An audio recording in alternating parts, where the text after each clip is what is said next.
Hello everyone, welcome to episode 5 of the Expo Factor with me, Lee Ali, and today we're taking things in a lighter but no less powerful direction. We're diving into the role of comedy, playfulness and curiosity in the high-stakes world of trade shows and networking events. And joining me is someone who truly embodies that spirit, John Cooper, artist, professional comedian, creativity coach, and the master of turning awkward moments into human connection. We talk about how laughter builds trust and how to make your booth more approachable without being gimmicky, and how to navigate the world of international exhibitions without accidentally telling a joke that flops in Frankfurt. So, if you're curious about how a little playfulness can make a big difference at your next trade show or networking event, then this episode is for you. So let's jump in and say hello to John. Welcome to the Expo Factor. Great to have you here. Thank you. Cheers, Lee. Thanks for having me on. Great. So, as we always do with our guests, we always like to start off with asking them how they got here, what's their story, and so just tell a bit more about your background and, in your own words, where you are today. Okay, cool. So, my name is John Cooper. I have a creative company called Rocket Steps. I am a designer, illustrator, artist by day and a performer by night. I've been a stand-up comedian for 20 years. I don't do so much of that now, but I still perform regularly with an improv group called the Totally Improvised Company, and I've been with them for 20 years, and we do training and improvisation and stuff like that. And I take all of that performance and I put that into my day work when I do design and creative jobs with clients. I take all of that performancey, creative, improv in the moment stuff and use that as a tool in the work that I do. Okay, fantastic. So you've actually worked at some exhibitions in the past, am I right? Yes, various few different ones in various different spaces. I used to go to conferences in America for comedy sports. I've helped out with various creative and comic conventions, and some quite eclectic stuff. Like I hosted a Cheshire Ladies' Day last month, and that had like stalls and expo stuff and things like that in it. So it's kind of, I'm not directly there. I'm kind of tangentially hovering around the outside of it in a certain capacity, if that makes sense. Right. So we actually met at a networking event. I'm not sure if you remember. It was Christmas Do, I think it was. It was for Fresh Walks. Oh yeah, Fresh Walks are great. Yeah. So I just came back on Friday. So it's an absolutely great concept. But today we're going to be talking about playfulness and the use of improvisation and comedy in the world of trade shows. All right. So I wanted to get your viewpoint on how can we effectively use playfulness and improvisation and humour within that engagement process. And obviously, having seen your work and what you do, I thought you would be the ideal person to bring on and really tap into this. How do we get away from the seriousness of trade shows and inject humour? Because obviously life is short, and you don't want to be boring at the same time. And for me, optimum engagement is always about making other people laugh and make them feel comfortable. So, in your perspective, talking about playfulness, and what should exhibitors be looking at when they're actually looking at their engagement strategy? Obviously, they know their target audience. So, how can we inject playfulness and humour into that engagement process, whether it's at exhibitions or even at networking events? Yeah. So, I think one of the key things when you are being playful is it has to be an authentic level of playfulness. It can't be like I think you can smell it a mile off when you come across someone and go, "Hey, how are you doing? Come on here, chat to me. Hey, I'm being all jolly because I'm and smiling and happy and funny because I need to be to kind of get some engagement from you." And then when the person's off the clock, you kind of see them just sitting in the corner having a sandwich and they're potentially not jolly because they're not that happy to be there because they've got like a quarter to fill, and it's kind of so there's a lot going on the internals. But like from the world of comedy, there's a thing where you read the room, you're able to read the room, and like everyone can do that to a degree, and you know it when you see it, and you can feel it when you see it. It's kind of like I am being sold to, so it's kind of like how do we get rid of that? And it's almost like that is the bit where from my experience of teaching improv and the improvisation skills, we are giving people confidence and a level of investment to believe in what they do, so that when they're there, it's kind of like, well, actually, no, I'm not going to be in your face. I'm going to let you come to me. Yeah. And I'm going to build up a level of the thing that you see in comedy and in improv, where people have a level of presence. Yeah. Whereas, oh, that person looks interesting. Yeah. That person looks like, and they haven't faked it by being, and I don't mean this I'm just going to waffle at you, and you stop me. It's all right. If you want to stop me on any of this, please do. The floor is yours, So, John. right, am I gonna go off on a tangent at this early level? Yeah, Let's okay. go for it. So Let's go for it. So I'm wearing. I'm going to for audio listeners. I am wearing a Hawaiian shirt, and a shirt that advertises the show that I'm in.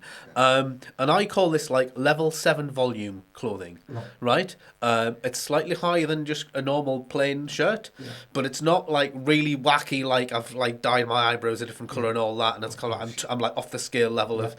Because I think but from my opinion, that can put you off as well. But I want to look interesting or be interesting when It sets you apart from the crowd, right? Yeah, it sets me apart from the crowd. However, it's also authentic to who I am, and it's a confidence to go, oh, if I really wanted to dress like me, I would dress like this. Yeah. But I'm also not just dressing with a level of comfort that I'm on. I'm always what's the environment that I'm going to be in that allows me to be a little bit to the left of centre, while still being engaged with the people that are there, to stand there confidently and just go, yeah, well, I'm probably a bit more interesting than some of the people here, and I'm, call it arrogance, call it ego, but that is the thing that you want people while they're walking around a space to go, what's that about? What's that going on there? What is that? What? I'm intrigued. Yeah. I'm intrigued. Absolutely. So it's like instead of just kind of the being in your face and pushing forwards, you're creating, God, what do you call it? Curiosity. The curiosity. It's the laws of attraction. How to attract people to come to you. Not in that context, but it's kind of like, I have read Neil Strauss's book on those kind of things. But you are generating a level of engagement where it's and it's not like a secret. There's not like a secret sauce where you're trying to covertly engage people towards you. You just kind of like, hi, I've got this thing and it's quite interesting, and get the person to invest in it so they know what it's about. It's like, absolutely. I think there's nothing harder than trying to represent something where if you don't know it, understand it, and believe it, then it's kind of like I'd find it incredibly hard to sell something I didn't believe in, So there's got to be a level of authenticity and a confidence to just go, well, I know it's good, and I'm gonna like open myself to be a little bit of left of centre to just go, come and have a look at this. Oh, absolutely, yeah. And I think part of that is knowing your audience. Yes. Okay. So would you take that kind of approach with high-level CEOs in the room? Or? Absolutely. Yeah. More so. Yeah. Because I think as you get into CEOs, people higher up. They have money potentially, or they have influence, or that's the person that I want to speak to. I want to speak to the organ grinder, not the monkey. It's kind of like that kind of thing. But the same rules apply because they're still humans, and it's actually and something that's come across my brain recently, and where we are in the creative industries, that I'm mostly in a quite disruptive at the minute, and there's not going on. So it's occurred to me do I be a bit more controversial or anything like that? But certainly as you get higher up, the only thing stopping you from being that same person in that environment is those people have presence, and you can feel their presence, and when their wavelength starts touching your wavelength and resonating against it, it's kind of like, is yours strong enough that it'll be cancelled out and you'll go, oh yes, sorry, I'll be sensible now because there's a very serious man in the room and he has loads of presence, or will I just go, oh hey mate, just come over here, do you want to have a look at this?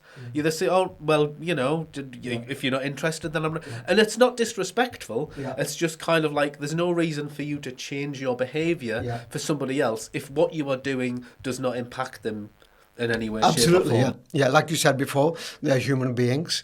I remember in my early career, I used to sell door to door. And one of the challenges that our sales team used to have when they went into high demographic areas, they used to really struggle with the sales because they said, well, these are like really high level demographic people. They're like high level CEOs. They've got nice cars in the drive and everything. And my approach was, they're just human beings. okay? Yeah. And you knock on the door and you just treat them like a human being, Yes. okay? And you don't actually have that sense of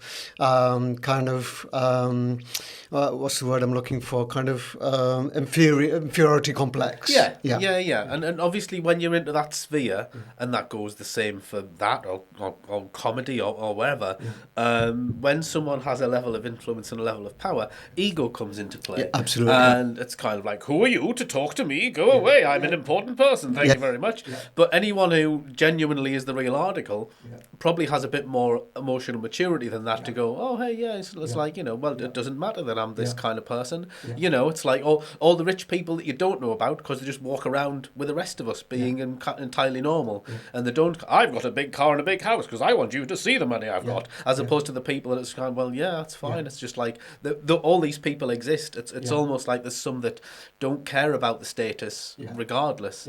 And it's kind of like, you don't know when you're on the floor talking to people. In fact, it's probably preferable to not necessarily know. If you're, pitching to someone who is working for a charity or someone who works for a big corporate or a small self-employed independent, it should be the same way you talk to them anyway. Yeah, oh, absolutely. So let's take this into account. When an exhibit planner is planning their exhibit booth, they're planning their journey, and they're actually selecting their team. In terms of that playfulness, I mean, do you actually incorporate some ideas in there? Just leave it loose, but or how do you actually relate to?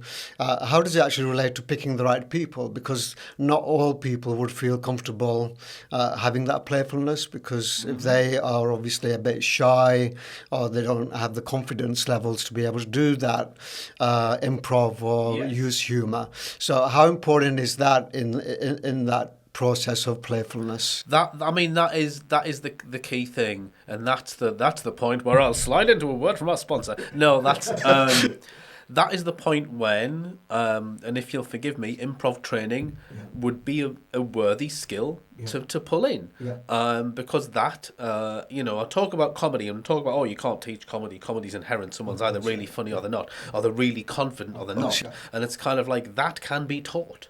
That is a skill that can be trained into someone to develop the confidence, to be comfortable and just go, well, I do this. And certainly like improvisation, which is very well established in America and quite well established here in the UK. It's getting a lot more popularity.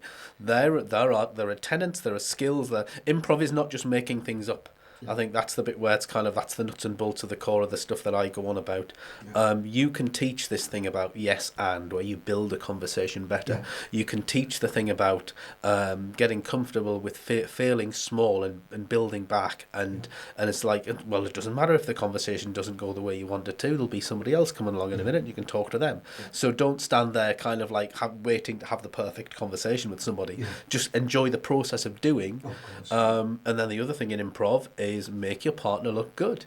It's kind of like there's no victim based stuff. It's a way to and this totally overlaps into networking. It's kind of, what do you do? What are you about? Oh, that's interesting. I actually know a thing about, and find the connections outside of the thing that is here.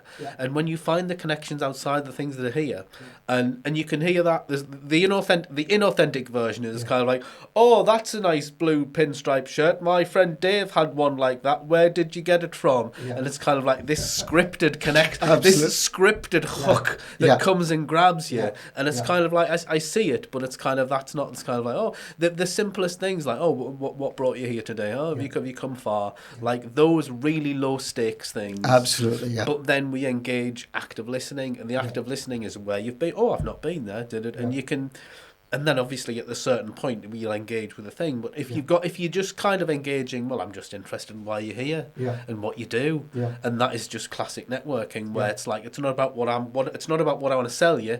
It's about who you are, because we might know the same person or something like that. It's kind of, did you finding common ground, and improv gives you a good grounding to listen out for what we call offers, which are the actual nuggets of gold as you're panning for the gold through the conversation, the bits that you can pick out and go, oh, actually, I know a little bit about that, or I can share a bit about that thing that you have just said now. This is new information to me that I've just said now, so I'm binning off my script because I've now got a common ground with you that we can build on from there.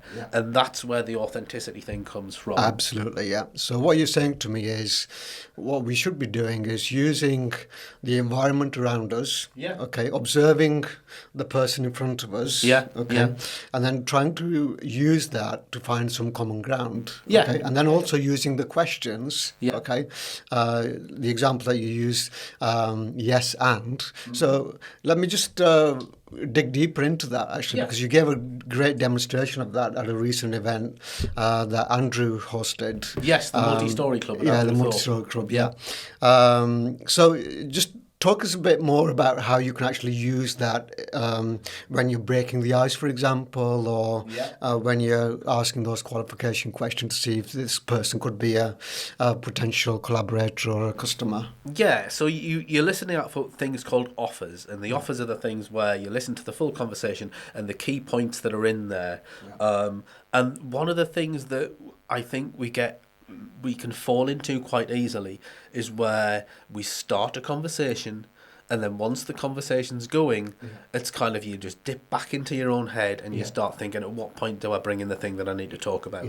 And at that point, you are no longer active listening, because that's the bit that takes work, and you have to stay engaged with the person and stay present with that person for a bit longer than you would think. It's not a short game, it's a long game, and then you build that connection that way.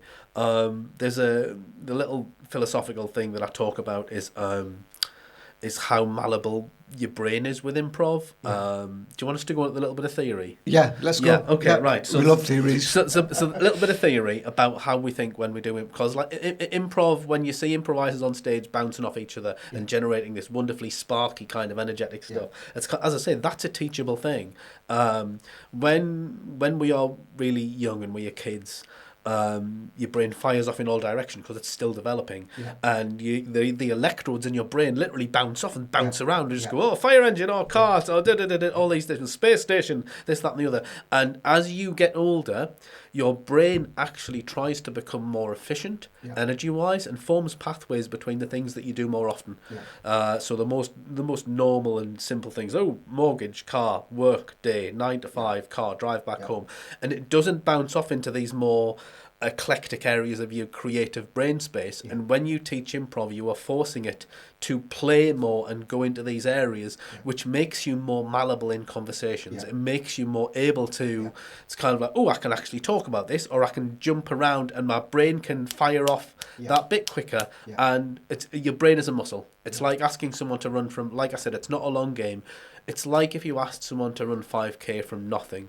Like in a sales world, you wouldn't do that. It's kind of like you'd teach the person to run, and then they do 2K, then 3, then 4, and then they do some fitness work, and they'd get to this 5K thing.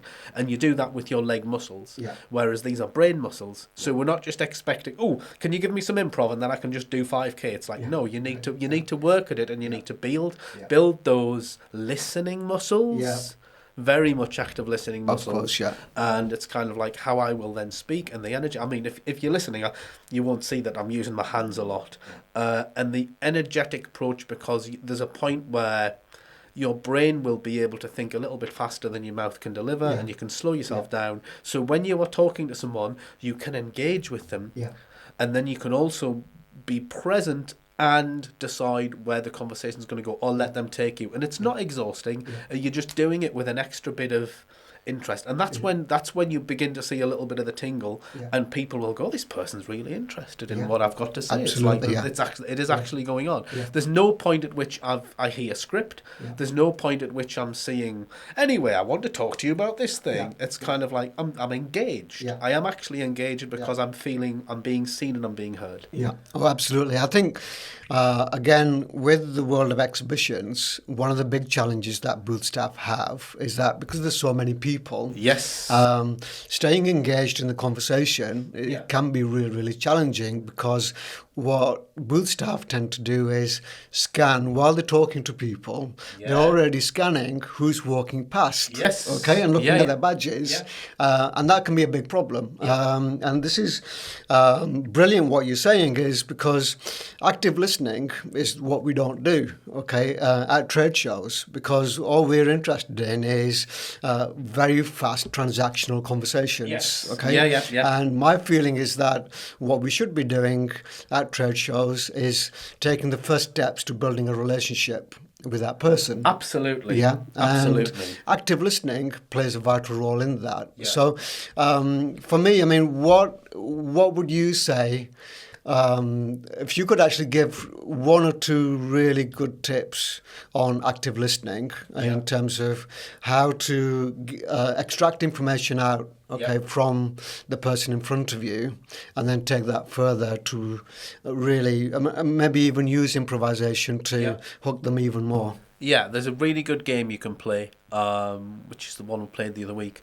It's called First Letter, Last Letter, where you are having a conversation with someone and you kind of listen, you have the conversation, and as they are speaking, listen out for the last letter in the last word of their sentence, and then you make that letter the first word of the first word in your sentence. So if you said something like, "How are you?" I would reply with, "Understand that I'm fine today, thank you." Right. And then you'd have to reply with another "you," whatever that would be.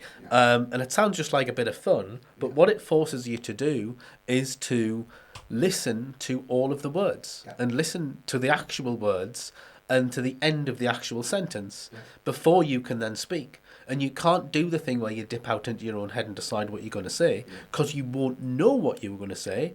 And if you're playing that and your brain just goes, "Oh," and you can hear the cogs in your brain spinning around and you become exhausted, this is that brain muscle being worked. Absolutely. This is that brain muscle that is taking you to a space where it's going, this is actually quite exhausting. It's like, yes, because you're now putting in the exercise to find your way to build that muscle a bit more. And there's lots of different improv games for lots of different skill sets, and that's one of my favourite because, again, it is enforced active listening, or it's enforced listening that leads to active listening. I'm just trying to think what begins with G. Good advice. Okay, and I love this game because you know what it forces you to do is to be present. Yes. Yeah, and it stops you from scanning badges. Okay, so that's a great tip and definitely something I would recommend our listeners to practice.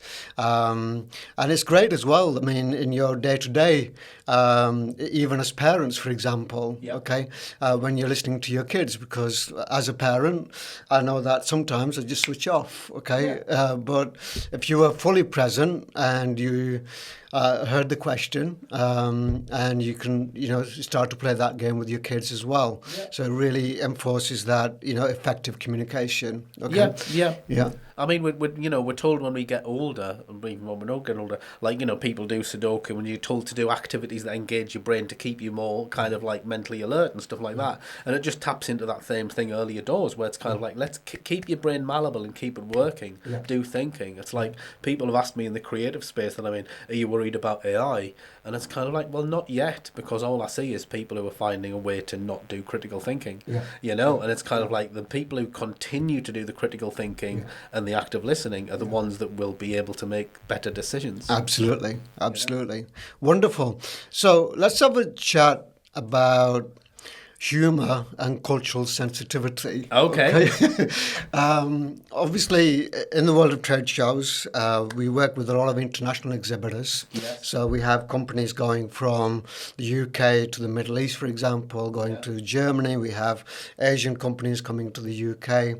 And obviously, if we're a UK company, we can't always use our British sense of humour within that playfulness to engage international audiences. So what advice would you give to an exhibitor if they're going overseas in terms of using humour and playfulness and engage their prospective audiences? Yeah, okay. So, I mean, I've done a lot of stuff in America. I've done a little bit of stuff further afield, not much.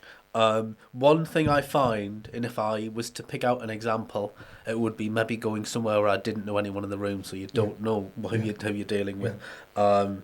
And it's kind of, oh, then take humour off the table because you don't know what, you might offend, so let's not. It's like, no, it's like, well, actually, they need to get to know you as much as you need to get to know them. So even if it's not like the first meeting, but certainly kind of like later in the day, or it's kind of like, if there's an opportunity, it's kind of like, there was a joke that I once pulled where someone said, oh, can we have this thing in red? And it's kind of like, no, we've run out of red, and it was like red paint. It's like, you can get more red paint. It's like, it was silly. And everyone's looking around going, he just said the most stupid thing I've ever seen. And they don't know if it's a joke or not, or you say something that's a bit offhand. It's kind of like, oh yes, we've got 6 elephants out the back, so something that is absurd, and then you literally turn around and engage anyone and just go, I'm joking, of course. Like, literally, I am joking, I am kidding, I am telling you a joke, of course. And if it's like, if the most universal way, I am telling a joke, that was me trying to be funny. Say that. Engage with eye contact and say that. But also requires a little bit of confidence, because you then might get, or someone who might just stare at you and go, why did you try to tell a joke? I don't understand why you tried. But you have to understand, I think, at that point, that is their reaction to what you've done. It doesn't take away from your permission to be funny. You have to give that to yourself. If you look at other people and go, oh, they look too serious, so I shouldn't be funny, then you are being directly influenced by other people, which sometimes is appropriate, but not always, and don't let that be your default setting. If you think it will make you stand out, and it's something as harmless like, oh yes, we've got 6 elephants out the back if you want to buy one of those, and it's or it could be anything. It doesn't have to be that. Course. It could be whatever. I just realised when I said that could be culturally sensitive, and I didn't mean it to be that, and I put my foot in my mouth, and I said, whoops, I've just put my foot in my mouth. I was just trying to be funny, and it didn't work out. I'll hope you'll forgive me. There'll be another silly joke coming out soon. That's just what I'm like. And it's like, I think if people were there and just kind of like, did he just say something racist? I don't know. No, I think he's just a bit silly. And it's like just finding that comfortable balance, Absolutely, where it's like, I don't think anyone...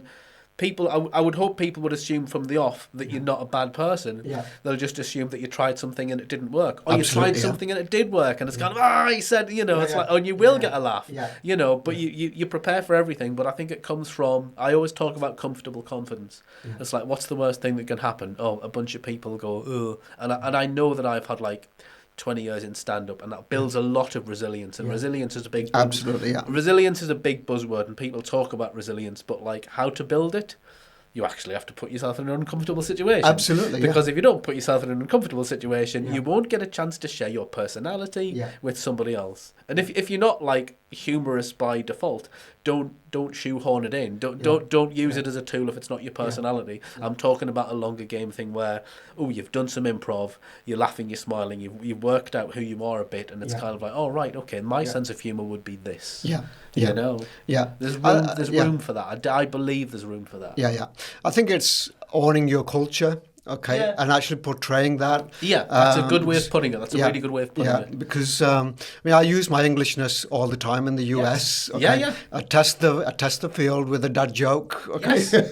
And then if I get a smile, I'll go a bit further. And then if I don't get a joke, and if I have to explain it, then I know I've got to work harder. But I've also got to own my Englishness and take a step back and try again with something else. But I think that all goes back to the beginning, where you actually assess the human being in front of you. Yeah, definitely. And I think one thing, British humour can fall foul of being a bit victim based, where it's kind of like a joke is at the expense of somebody. So that's something to watch out for. It has to be something. I'd always go for like silly and odd over it's kind of like let's laugh at the expense of somebody else, because you've got to check that. Of course, but man, it's as you're saying, it's kind of like dad jokes, perfect, absolutely. All right, so in terms of then we've done the initial engagement, we've done the playfulness, we've got people hooked. Yeah. Okay, so how would you use humor and playfulness in the ongoing process and the relationship as well? So, for example, after the event, okay, would you continue with the humor, or would just inject it here and there? So, how does that process look like until you actually make friends with that person? Then you can pretty much say anything. Yeah, I think don't set yourself a precedent. I think one thing that you can do if you try too hard, you can set yourself the precedent that you're the funny guy, and I think that's not necessarily a good place to live. Yeah. You just kind of I'm just using humor, but I can be really serious, and you're serious most of the time, and then you're using humor as a thing, and you just say that's just one of the tools in my tool belt. So you're not overly conscious about it. It's just again, it comes back to the authentic voice that's you. Of course, and you just pull it out when you need it. Yeah.